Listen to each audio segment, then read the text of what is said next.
How can this be? How could they make a sequel to Hugo? How could they make me review this tripe? How could they do this to me?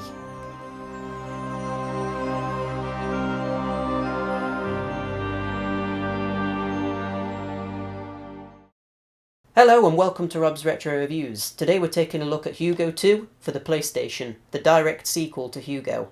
If you haven't already, I recommend you check out my review of the first Hugo game, just to make sure you're up to speed with the series, and because I'll be referring back to that review quite a lot during this video. If you have watched that, then strap yourself in, because I'm sure that this adventure is going to be just as shoddy as the first one.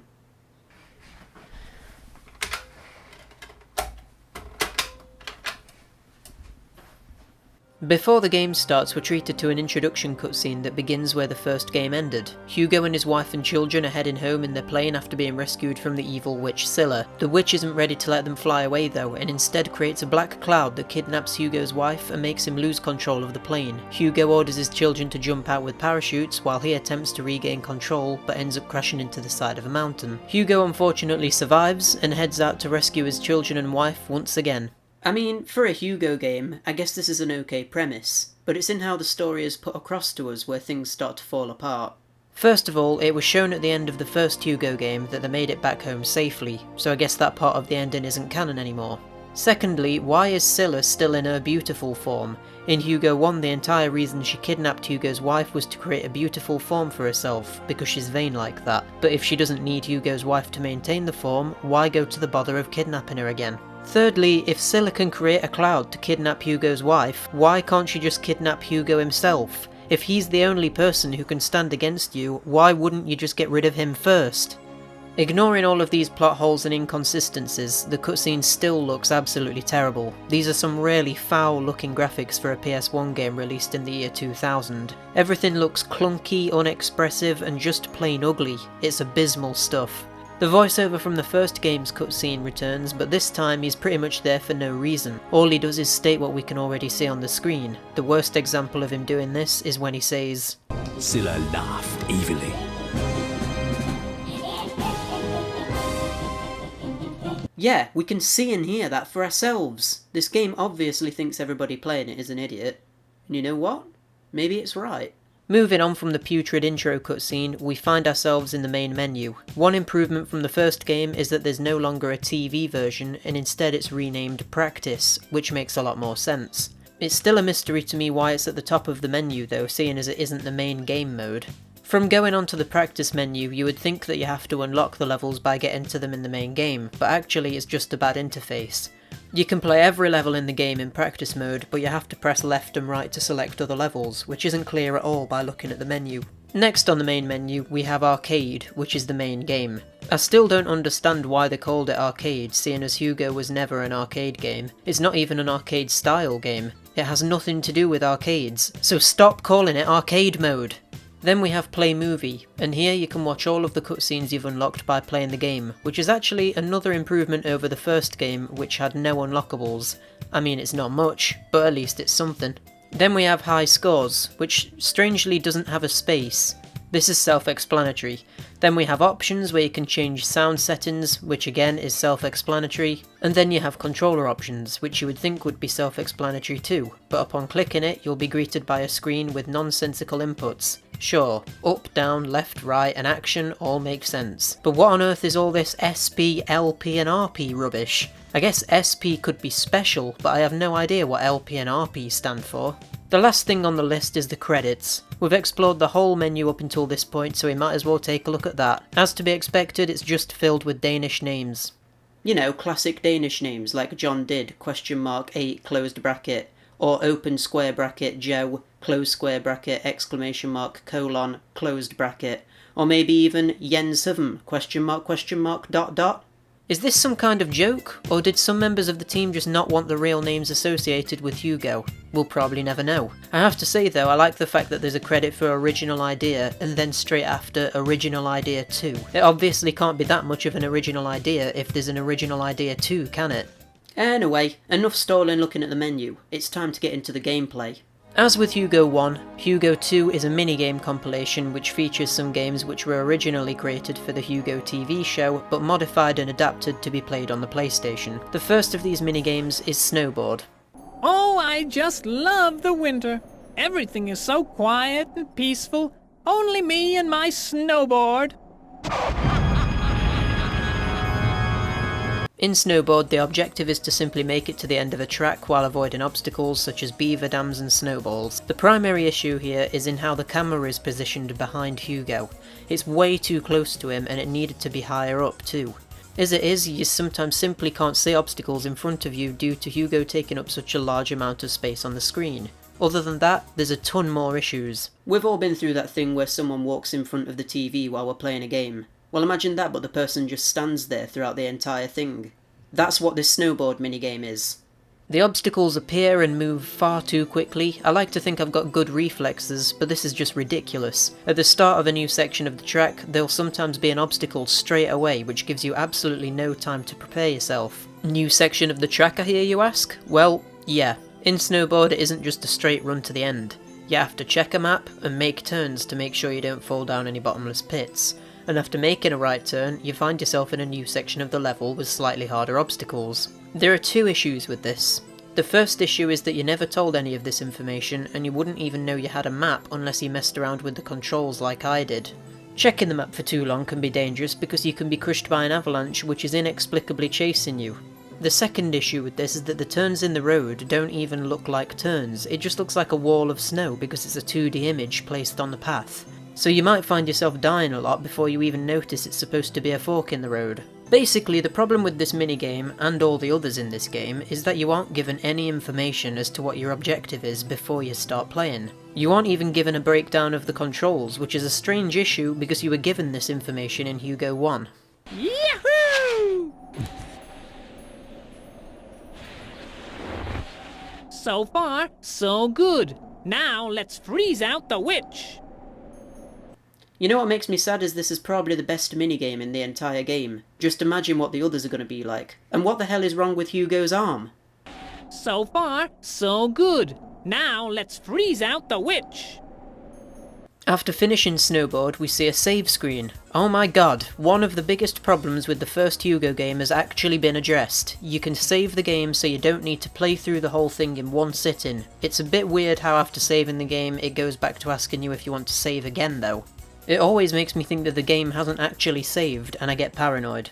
While we're on the subject of things this game does better than the original, let's talk about music. This game actually features background music in all of its minigames. The problem is that they're so short and it ends up fading in and out constantly while you're playing. Why couldn't they just make the tracks loop? That would make it less noticeable, surely. But let's not go overboard here. Saying a game is good because you can save it and it has music is ridiculous. This game came out in 2000, it's not a primitive year for video games, and every game should have had these things. So let's move on while just acknowledging that Hugo 2 has at least learnt something from Hugo 1's mistakes. The next minigame is Sledge, and this one can be a bit of a pain, but it's actually one of the better minigames in the collection. Come on! The sledge is ready and winter's not forever! The objective is to go down a mountain on a sledge and reach the bottom. Sounds simple enough, right? Well, in your way will be a load of obstacles and you'll need to move between 3 layers on a 2D plane to dodge them. The problem with this is that you're moving at the speed of light.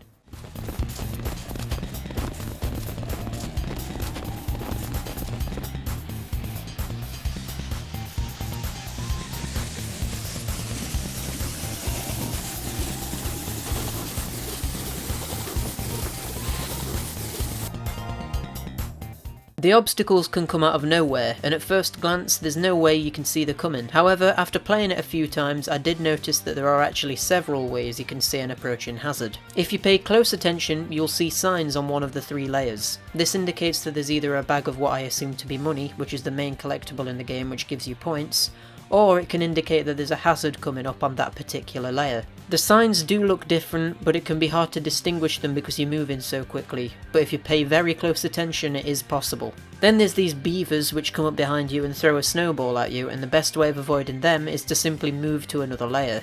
Because these approach from the right, it gives you more time to react to them, so they shouldn't be a problem. There's also birds which will fly at you from the left of the screen, and for a while I was thinking that there's no way of seeing them coming, but there is actually a squawking sound that happens when one is approaching you on your layer. The issue is that if you've just moved to that layer and the sound plays, it's unclear as to whether it's coming on your layer or the layer you've just moved from. As you can tell, I've played this game a lot for this review.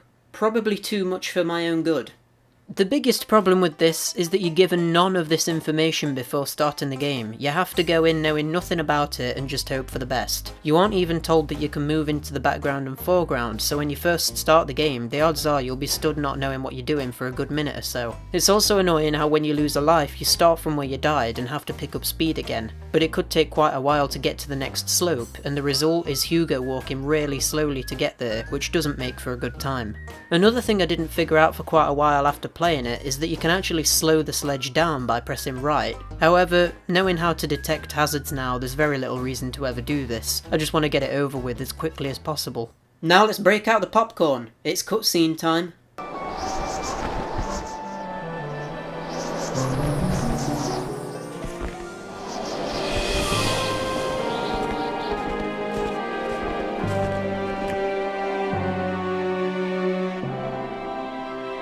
I don't know if you would want that grotesque creature to give you a hug, but if that's what floats your boat, you go on ahead. Moving on, we have the worst minigame in the entire collection. Ice Cavern. I don't even know where to begin with this mess. Yet again, you aren't told at all what you're supposed to be doing, so you'll end up just jumping around aimlessly and probably falling down pits a million times. You'll then work out that standing on these ice blocks for too long will result in you getting killed, so you'll constantly be jumping, grasping at some kind of logic as to what makes the blocks disappear and reappear. You'll probably make it to the other side of the cavern and notice a locked door which you can't interact with, and then you'll hear strange jingles which seem to indicate you're doing something, but you don't know what. If you're a normal person, you'll probably then just turn the game off and throw it into the trash. However, I am not a normal person, and I intend to not only finish this game, but to work out the logic to each of its minigames. So, the objective here is to find out the password to the door in order to escape. The way you do this is by collecting magical lamps that will make the combination to the locked door appear on scrolls. Upon collecting the first lamp, a scroll appears, and then you collect that and another lamp appears, and it goes on in that pattern. The password is 3 symbols long, so you have to collect 3 scrolls before being able to interact with the door. Now, as far as I'm aware, the way in which the ice blocks move is completely random and there's no way of predicting them. There will never be a case of moving to a block and not being able to move though, because there's always 2 blocks in a row that you can jump between until more appear. The thing that really annoys me about this minigame though is how these stupid icicles can drop down and make blocks fall even if you stood on them or about to jump to them, which has resulted in me falling to my death more times than I want to count.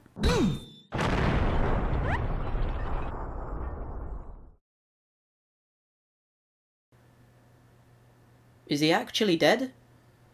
The interface where you put the combination into the door isn't very clear. When I first did it, I thought you had to scroll through options to get to the right combination at the top of the screen, kinda like a fruit machine. But after pressing up and down and it not doing anything, I thought to myself, hey, maybe you press X to make them scroll. But as it turns out, X selects the symbol you're on, and if you get any part of the combination wrong, you're booted to the main menu regardless of how many lives you have. I won't even be able to explain how annoying this was. I spent hours on this minigame trying to work out its logic and just trying to finish it, and to have been denied victory right at the end because of a stupid password interface, it makes me mad! After getting over that and working everything out though, you might be able to do it fairly quickly upon replaying it. But at the end of it all, you're just left with a minigame that just fundamentally isn't fun. There's no enjoyment to be had by playing this, there's no point to it, and the whole thing just seems to exist to piss me off. You know what, I had more fun analysing the main menu. Let's go back to that. Have you noticed that the music here doesn't fit the tone of the game at all? It gives off the aura of someone who is quietly reflecting on life, thinking about the past while remaining quietly optimistic about the future. It doesn't make me think of the happy adventures of a troll.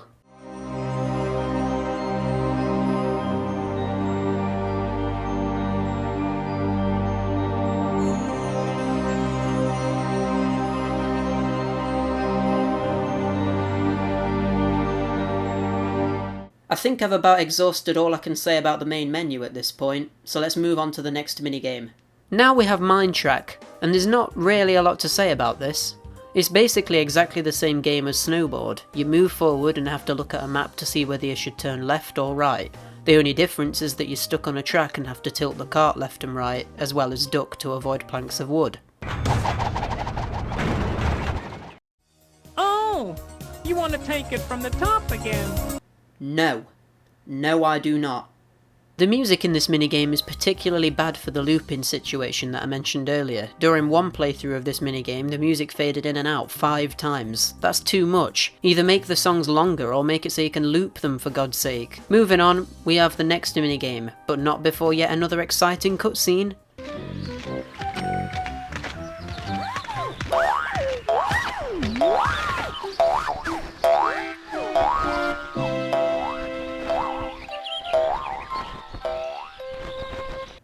Okay then. After that, we move on to Swamp, which is probably the second worst minigame in the collection. It's also probably the closest we've come to a Hugo platformer. Can you imagine a Hugo platformer? The thought of that just scares me. The objective here is to make it from one side of the screen to the other. It's a tried and tested formula that works, but of course, Hugo has to put his spin on it. Rather than moving left to right, you move right to left. Because of the 2D sprites and backgrounds, it's difficult to judge depth, which is a problem I brought up a lot in my Hugo 1 review, and it's still a problem with this game. It's just in this minigame in particular, it's really bad.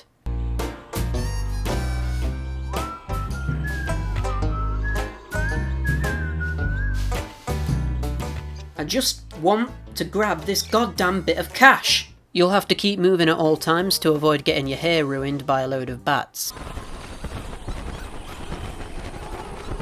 I like my old haircut better. In your way will be pits of mud which you'll need to jump across, and huge rivers which you'll need to get thrown across by a windmill. As with every single minigame in this atrocious game, you aren't given any information before you're thrown into it. So you would assume that by pressing and holding X you would jump up high and be able to make it across the pits of mud. But no, of course it's not that easy. You'll have to tap X as fast as you can to make Hugo jump high, because that makes sense, doesn't it? This feels extremely clunky, and the control inputs are severely delayed in this minigame, which can result in you running straight into the mud rather than jumping over it.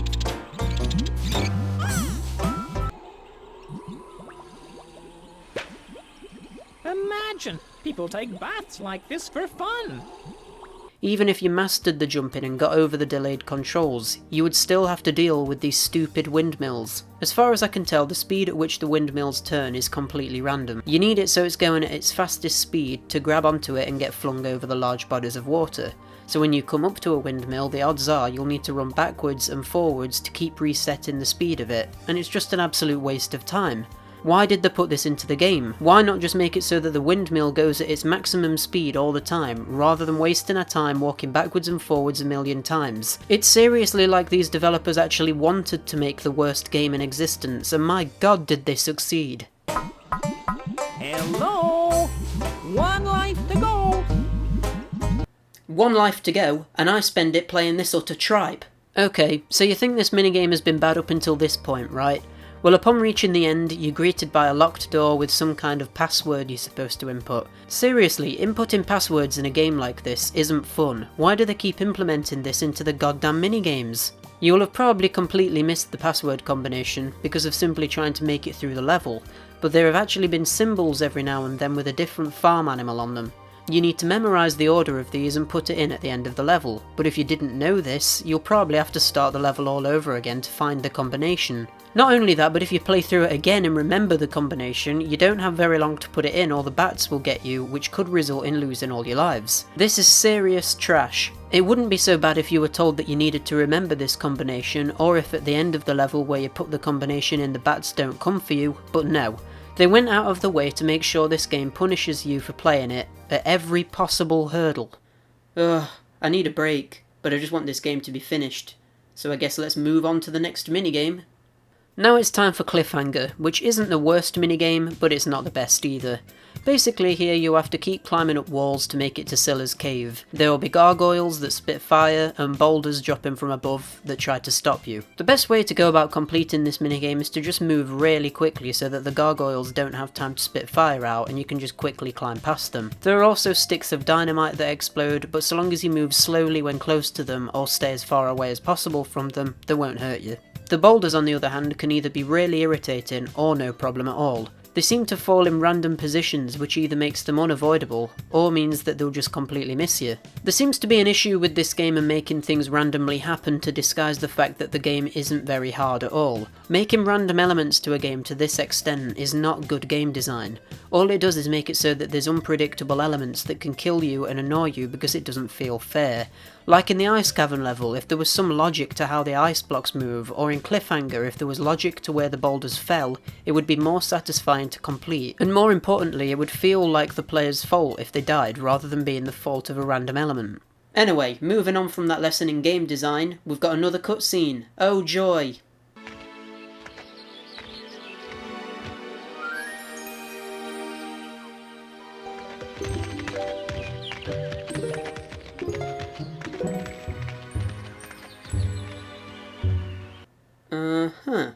So anyway, on to the final level. I've learnt from the first game not to get excited about this. So let's see what waits for us in Lightning Bolt. So this minigame is actually alright once you know what you're doing, because obviously it doesn't tell you at the start. You simply have to dodge projectiles being thrown by Scylla, while waiting for a key to appear to get into the dungeon and rescue your wife. It's a simple test of timing and reflexes, nothing special, but a lot better than most of the minigames seen in this compilation. The controls here are actually quite responsive, and it felt weird playing it because they've been a bit loose for the entire game, and yet here they're really snappy. There's really not a lot to say here, so let's let Hugo talk about the minigame for himself.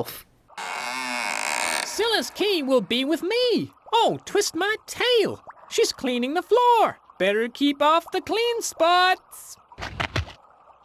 On that note, I guess we should take a look at the final cutscene to wrap up the story.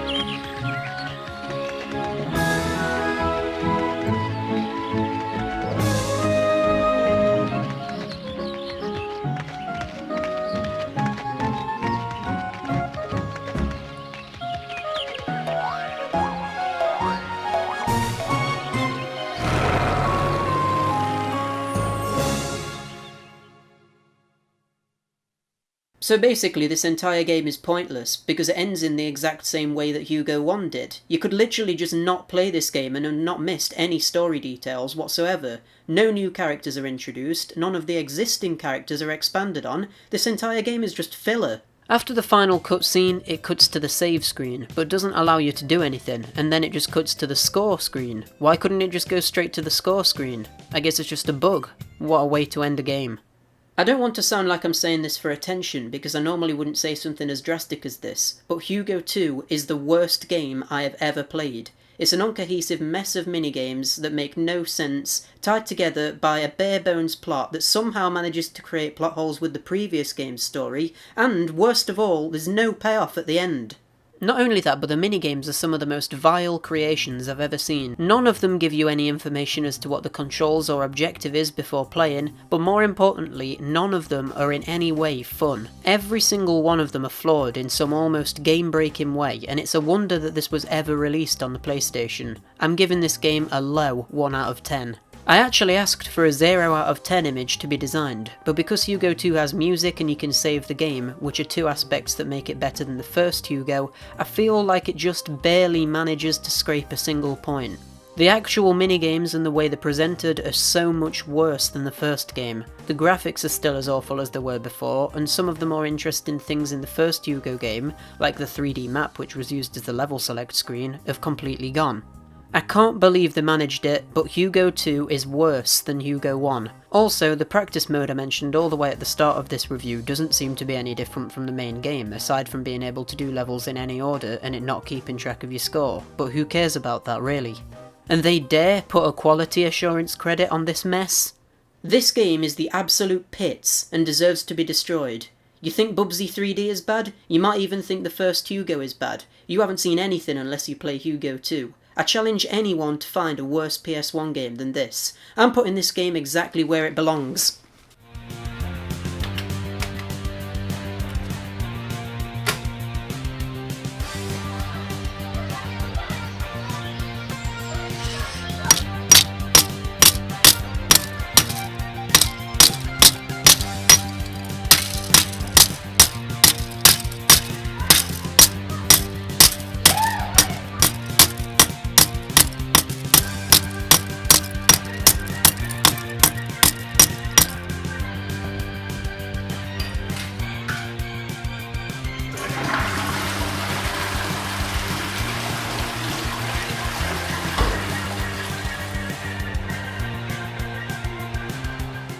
Well, that sums up my review of Hugo 2 for the PlayStation. At least that's the entire PS1 series reviewed, right? Well, actually, no it isn't.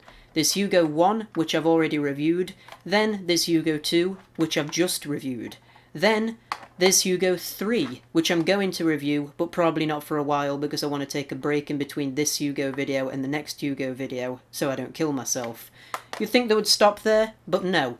There's a 4th Hugo game. That should be it, right? 4? Yeah, that seems like a good number. But no, there's a 5th. Now Hugo has as many games on the PS1 as Crash Bandicoot and Tomb Raider. You'd think they would stop there, but no. There's even a 6th game in the series just on PS1 alone. That's not even considering the games on PS2 and all of the mobile games that exist. Either way, I'm going to get around to reviewing all of the PS1 series, but it'll probably be a while until I've finished the marathon because I'll be taking breaks in between each Hugo video to review other things too. Either way, I hope you enjoyed this video and I hope you look forward to more Hugo content in the future. Thanks so much for watching this review. As I already said, if you enjoyed it, then subscribe. Maybe throw a like my way and comment with what you thought to the review and what you think about the Hugo series. This video has been such a pain to get finished due to my PC's hard drive failing and deleting all my footage and script and forcing me to redo everything from scratch. Hopefully it was worth it though, and I'll see you in the next video. Bye!